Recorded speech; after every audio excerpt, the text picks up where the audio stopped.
जर तुमच्या दिव्यात फूल बनतंय तर काय करावं हे बऱ्याच जणांना माहिती नसतं. या फुलाचं काय करावं, फूल बनण्यामागे काय कारण असतं, तर चला जाणून घेऊया.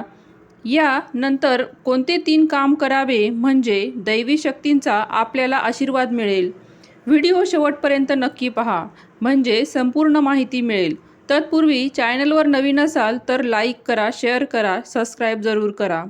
जर तुमच्या दिव्यात फूल बनतंय तर हे 3 काम जरूर करा.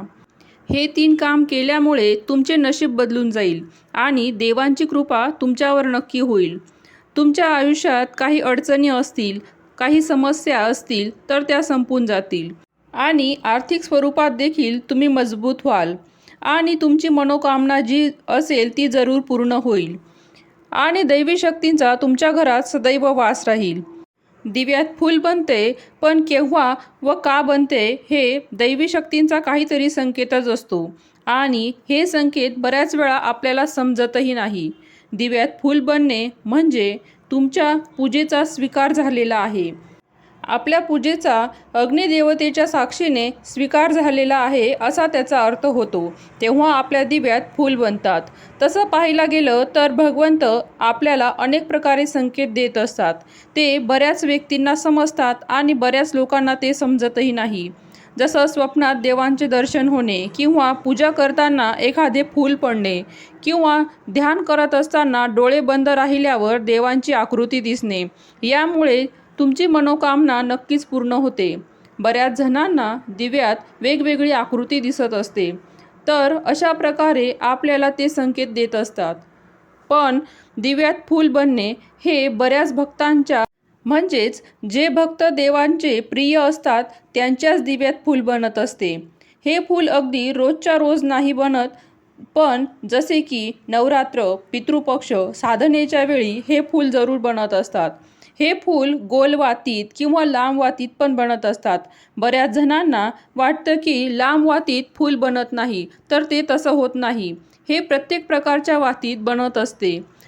माझ्या लांब वात असेल त्यातही फूल बनते आणि तुळशीजवळ जी आपण गोल वात लावतो म्हणजेच तिला आपण फूलवात असे म्हणतो, त्यातही हे फूल बनत असते. नवरात्रात तर आवर्जून 9 दिवस हे फूल आवर्जूनच बनत असते. जेव्हा संध्याकाळी श्री गणेश भगवान, कुलदेवी किंवा अन्य जपमाळ आपण करतो तेव्हा हे फूल जरूर बनते. बऱ्याच जणांना जप करण्यासाठी वेळच नसतो, तर त्यांनी कोणतेही काम करत असताना देवाचे नाव जपले तरीही प्रार्थना देवापर्यंत पोचत असते. बऱ्याच वेळा दिव्यात गुलाब, कमळ, 3 पाकळ्या, अर्धचंद्र यासारखे फूल देखील आपल्याला पाहायला मिळत असतात. या वेगवेगळ्या आकृत्या आपल्याला वेगवेगळ्या देवतांचे संकेत देतात. फुलात जर खडक बनला तर माता कालिकेचे प्रतीक आहे. अशा प्रकारच्या आकृत्या बनतात. दिव्यातलं फूल हे खूप महत्त्वपूर्ण असतात, कारण की आपल्या पूजेला प्रसन्न होऊन दैवी शक्तीचा हा आशीर्वाद आपल्याला दिलेला असतो. हा एक प्रकारचा दैवी संकेतच असतो.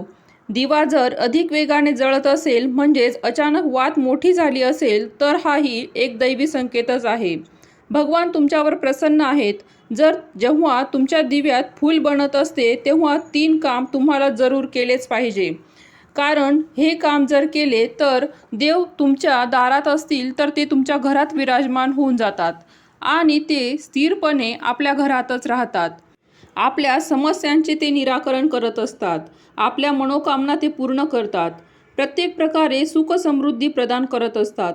सगळ्यात पहिले कार्य म्हणजे जर तुम्हाला दिव्यात फूल बनले तर जोपर्यंत दिवा चालू आहे तोपर्यंत त्याला हात लावू नका, ते फूल तोडू नका. जेव्हा दिवा शांत होईल तेव्हा ते फूल तोडून घ्या आणि ते गाईच्या तुपात अथवा त्यात कुंकू मिसळा आणि रोजच्या रोज त्याचा टिळा लावा. म्हणजेच टिळ्यामध्ये एवढी शक्ती असते की हा टिळा लावला की आपल्याला बऱ्याच समस्यांचे निराकरण होत जाते. तसेच समोरची व्यक्ती देखील तुमच्या सांगितल्याप्रमाणे कार्य करायला लागतात. लोक तुमच्याविषयी सकारात्मक विचार करतील. ज्याप्रमाणे सूर्याची किरणं असतात त्याचप्रमाणे आपल्या आत्म्यापासून सकारात्मक ऊर्जा प्रवाहित होते. त्यामुळे आपले आजूबाजूचे व्यक्ती देखील सकारात्मक बनतील. त्यामुळे हे फूल आहे याचा हलका टिळा लावायचाच आहे. जर टिळा लावू शकत नसाल तर कानामागे किंवा मानेमागे लावला तरी चालेल. या टिळ्याचे खूप महत्त्व आहे.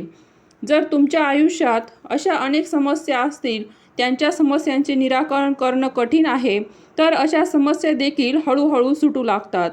दुसरे कार्य म्हणजे जर फूल बनत आहे तर तुम्हाला मंत्रजाप, चालीसा, सहस्रनाम पाठ तुम्ही सुरू केला पाहिजे. कारण की जी ऊर्जा तुम्हाला 20% प्राप्त होत असते, तीच ऊर्जा सहस्रनाम, मंत्रजाप यामुळे 80% ते 90% प्राप्त होऊ लागते. आणि जेवढी ऊर्जा तुम्हाला प्राप्त होईल तेवढा दैवी शक्तीचा कृपा आशीर्वाद तुम्हाला मिळायला लागतो. असे अनेक शुभ संकेत देखील आपल्याला मिळू लागतात. जसे की हिवाळ्यामध्ये धुक्यामुळे काच धूसर होत असतो, पण पुसल्यावर तो स्वच्छ होतो आणि आपल्याला समोरचे सगळे स्पष्ट दिसू लागते. त्याचप्रमाणे आपले तपोबल वाढते. म्हणून जर तुम्ही मंत्रजाप केला तर सकारात्मकता तीव्र होत असते आणि आपल्यालाही ते जाणवू लागतं की दैवी शक्ती आहे, आपल्या पाठीशी आहेत. तिसरे कार्य म्हणजे आपण नैवेद्य अर्पण केला पाहिजे. कारण कोणतीही योनी असो, प्रेत योनी असो, मनुष्य योनी असो, दैवी योनी असो, प्रत्येकाला नैवेद्य प्रिय असतो.